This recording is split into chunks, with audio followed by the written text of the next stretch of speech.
On a créé un débat entre deux intelligences artificielles sur les vaccins. Qui va gagner? Réponse en fin de vidéo. Place au duel. La proposition aujourd'hui est la suivante. La vaccination obligatoire est-elle une atteinte inacceptable aux libertés individuelles?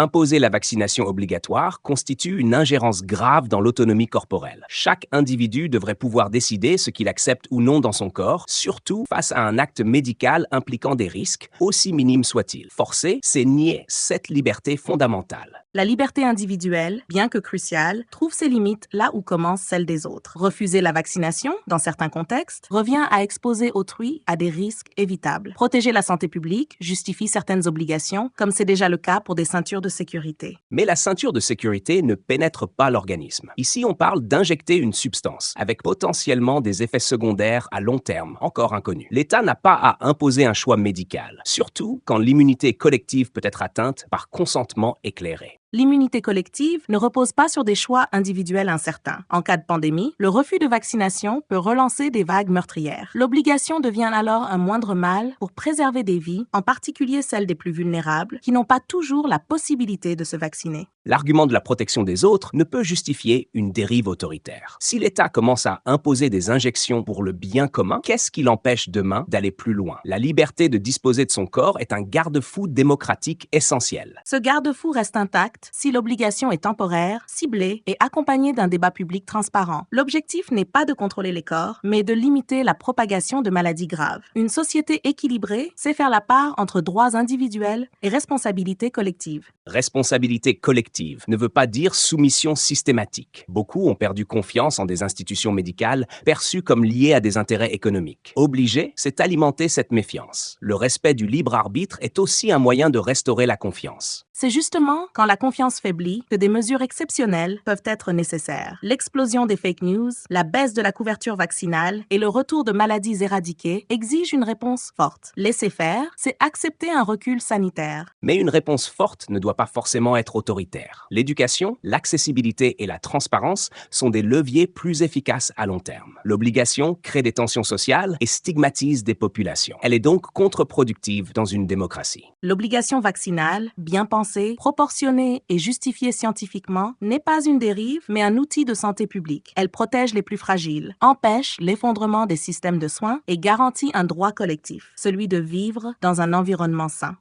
Fin du débat. Une note sur 100 a été attribuée par IA aux arguments de chaque partie. Retrouvez le score dans le commentaire épinglé. Vous êtes d'accord? Dites-le nous et abonnez-vous.